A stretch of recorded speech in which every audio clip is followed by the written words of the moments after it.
తాకట్లో ఉన్న మీ బంగారాన్ని విడిపించి ఆ రోజు ఆన్లైన్ రేటుకి కొంటాం. Sharma gold company.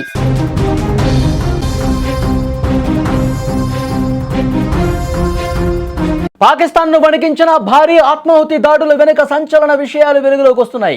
Balochistan liberation army చేపట్టిన ఆపరేషన్ హెరోఫ్ 2.0లో ఇద్దరు మహిళా బాంబర్లు ఇందులో కీలకంగా వ్యవహరించారు. 50 మందిని బలి తీసుకున్నటువంటి ఈ ఘటనకు సంబంధించి ఆత్మాహుతి దాడులకు పాల్పడిన మహిళల ఫోటోలను కూడా BLA విడుదల చేసింది. బలూచిస్తాన్ లిబరేషన్ ఆర్మీ చాలా స్పష్టంగా ఇద్దరు మహిళలకు సంబంధించిన ఫోటోలు కూడా రిలీజ్ చేసి వాళ్ళలో 24 ఏళ్ల ఆసిఫా, 17 ఏళ్ల మెంగాల్గా తెలుస్తోంది. ఒకరు ISI శిబిరాన్ని లక్ష్యంగా చేసుకుంటే ఇంకొకరు తన తండ్రి మరణానికి ప్రతీకారంగా ఈ మార్గాన్ని ఎంచుకున్నట్టుగా చాలా స్పష్టంగా చెప్పింది BLA. మెంగాల్ ఎవరంటే మహమ్మద్ ఇస్మాయిల్ కుమార్తె, బలూచిస్తాన్లోని నుష్కే నివాసి.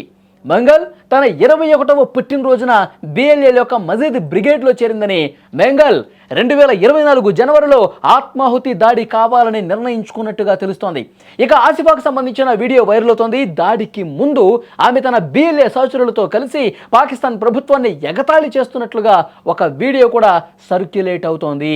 ఆ వీడియోలో పాకిస్తాన్ ప్రభుత్వం అణచివేతకు గురైనటువంటి మహిళలపై మాత్రమే అధికారాన్ని ప్రదర్శిస్తోందని, మనల్ని నేరుగా ఎదుర్కొనేటువంటి దమ్ము, ధైర్యం పాకిస్తాన్ ప్రభుత్వానికి లేదని చెప్పింది. అందుకు వాళ్ళ సామర్థ్యం సరిపోదని ఆసిఫా చెప్తోంది. ఆ వీడియోలో ఆసిఫా ఒక తుపాకీని కూడా చేత్తో పట్టుకొని బిగ్గరగా నవ్వుతున్నటువంటి ఫోటోలు, వీడియోలు ప్రస్తుతం సోషల్ మీడియాలో వైరల్ అవుతున్నాయి. ఇద్దరు అమ్మాయిలు పాక్లోని 50 మందిని మట్టు పెట్టడం, అందులో 17 మంది సైనికులు కూడా ఉండటం తీవ్రంగా చర్చనీయాంశమైంది. ఈ దారుణ ఘటనతో పాకిస్తాన్ ప్రభుత్వం ఒక్కసారిగా ఉలిక్కిపడింది, ఉక్కిరిబిక్కిరవుతోంది. బలూచిస్తాన్ దాడులను అత్యంత సీరియస్గా ప్రస్తుతం పాక్ సైన్యం తీసుకుంది. ప్రతీకార చర్యలు కూడా దిగింది. ఇందులో భాగంగా 140 మంది తీవ్రవాదులను ఏరివేసేందుకు ఒక భారీ యాక్షన్ ప్లాన్ను కూడా రెడీ చేసినట్టుగా తెలుస్తుంది. కానీ కేవలం 40 గంటల్లోనే ఆపరేషన్ పూర్తి చేయాలని లక్ష్యంగా పెట్టుకున్నారు. క్షేత్రస్థాయిలో అందుతున్నటువంటి సమాచారం ఇప్పటికే సైన్యం వేటను మొదలుపెట్టినట్టుగా తెలుస్తుంది. ఏదేమైనా చదువుకున్నటువంటి యువత, ముఖ్యంగా అమ్మాయిలు ఆత్మాహుతి బాంబర్లుగా తయారు కావటం అనేది అక్కడ ఎంతటి ప్రమాదకరమైన పరిస్థితులు ఉన్నాయో కూడా చాలా స్పష్టంగా అర్థమవుతుంది. తండ్రి మరణానికి పగ తీర్చుకోవటం కోసం ఒకరు, వ్యవస్థ మీద వ్యతిరేకతతో మరొకరు, బలూచిస్తాన్కి సంబంధించినటువంటి అమ్మాయిలు ఈ విధంగా ఆత్మాహుతి బాంబర్లుగా తయారు కావటం అనేది అక్కడ ఉన్నటువంటి అసంతృప్తిని తెలియజేస్తున్నటువంటి సిచ్యువేషన్ కనిపిస్తోంది. నిజంగా బలూచిస్తాన్ లిబరేషన్ ఆర్మీ పాకిస్తాన్ ప్రభుత్వం మీద పూర్తిగా ఒక పగబట్టి ఈ విధంగా దాడులు చేస్తున్నటువంటి పరిస్థితి. కానీ బలూచిస్తాన్ లిబరేషన్ ఆర్మీ ఇంత ప్రతీకార దాడులు, ఇంత దారుణమైనటువంటి ఆత్మాహుతి దాడులు ఎందుకు చేస్తోంది అంటే, బలూచిస్తాన్లో స్వేచ్ఛ లేకుండా చేస్తోంది పాకిస్తాన్ ప్రభుత్వం అని చెప్పి ఎప్పటి నుంచో వాళ్ళు నిరసనలకు దిగుతున్నటువంటి పరిస్థితి.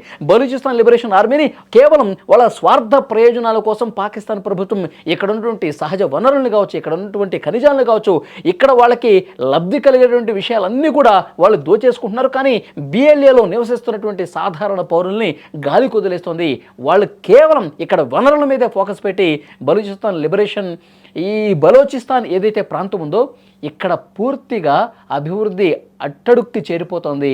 ఒక సెకండ్ గ్రేడ్ పీపుల్ లాగా బలూచిస్తాన్ని చూస్తూ ఉంది పాకిస్తాన్ ప్రభుత్వం. అందుకే వాళ్ళు ఏళ్లుగా ఇక్కడ నిరసన తెలియజేస్తూ ఉన్నారు. పాకిస్తాన్ ప్రభుత్వం మీద తమ గళాన్ని వినిపిస్తూ ఉన్నారు. పాకిస్తాన్ ప్రభుత్వానికి వ్యతిరేకంగా వాళ్ళు మాకంటూ ఒక సొంత దేశం కావాలి, అప్పుడే మాకు స్వేచ్ఛ లభించినట్టు అని చెప్పి అక్కడ ఉన్నటువంటి ఉగ్రవాదులు ఈ విధమైనటువంటి ఆలోచనలతో ముందుకు పోతున్నారు. చాలామంది కొత్త వాళ్ళని, అందులో ముఖ్యంగా మహిళల్ని కూడా ఆత్మహత్య బాంబర్స్గా తయారు చేస్తున్నటువంటి పరిస్థితి. 20 సంవత్సరాల వయసులో పాకిస్తాన్ ప్రభుత్వం మీద దాడికి దిగుతాను, నేను చనిపోయినా పర్వాలేదు, కానీ 100 మందిని చంపిగానే నేను పోనని చెప్పి ఎలాంటి ఉగ్రవాద భావజాలం ఉందంటే బలూచిస్తాన్లో ఎలాంటి సిచ్యువేషన్స్ ఉన్నాయి, అక్కడ యువత ఏ విధంగా ఉగ్రవాదం వైపు పోతూ ఉన్నారనేది కూడా క్లియర్గా ఈ ఘటన రుజువు చేస్తుంది.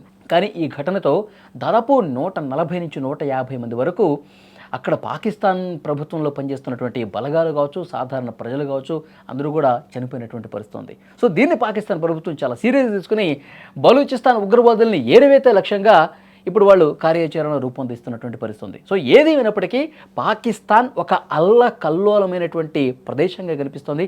ఎప్పుడు ఉగ్రవాదంతో పేట్రేగిపోయే సిచ్యువేషన్ కనిపిస్తుంది. ఈ పరిణామాలు ఎంతవరకు వెళ్తాయో తెలియదు.